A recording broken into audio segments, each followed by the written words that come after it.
Under SRI, they are able to have money, they are able to improve their livelihoods. We are seeing a lot of social and economical change.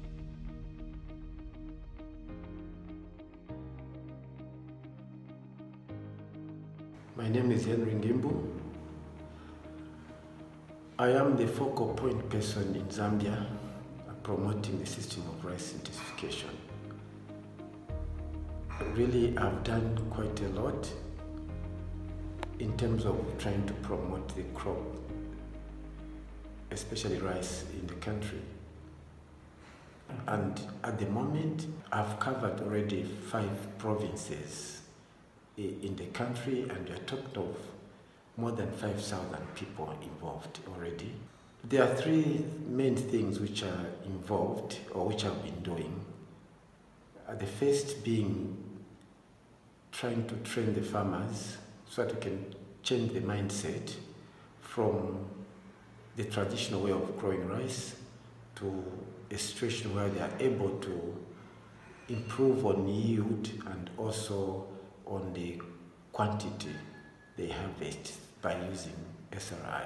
At the same time, we are creating market for the communities or for the farmers.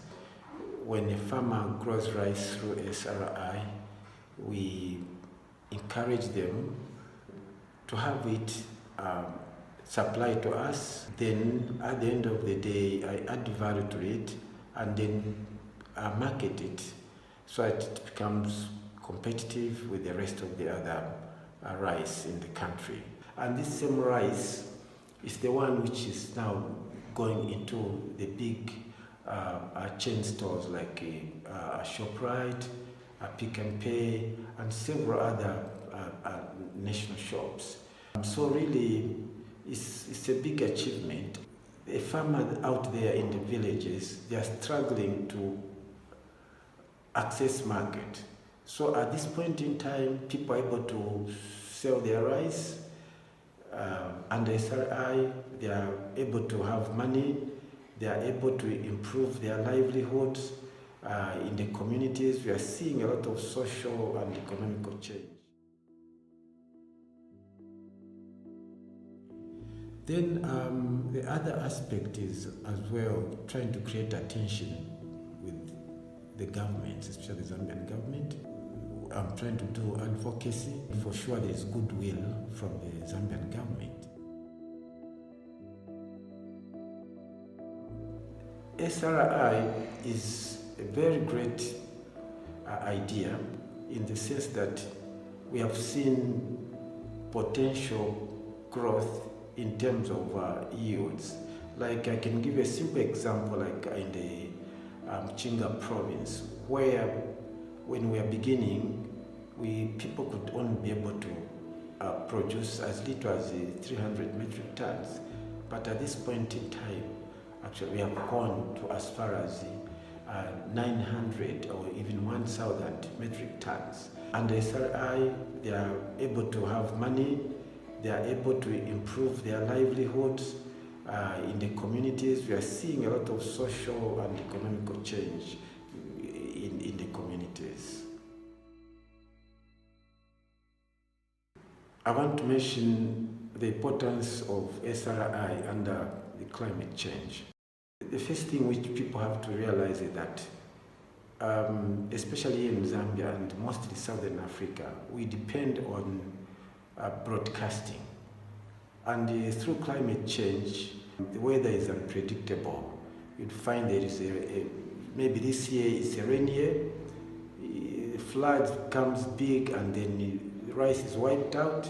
The other year maybe there's drought and the rice dries out. But under SRI, the farmers are trained to do the wetting and drying kind of a methodology where embankments are made and water is harnessed nicely before and during the onset of the rains. And then the end result is that rice is able to grow nicely, and then including the other methodologies like spacing and several other practices. So you'd find that like as I've already mentioned, people are able to yield quite a lot, and the grain size becomes very big, and then the end result as well is that there's aroma to the crop which is produced under SRI. My vision towards the SRI, I think we have to create big networks, starting from the grassroots, from the farmers, from the communities, from the cooperatives, from the associations, clubs which are involved in SRI, all the way up to the national level, and also even going as far as up to the regional level. My interest is to seeing that we form some like an East and Southern Africa SRI network, which could be able to share information and also to share,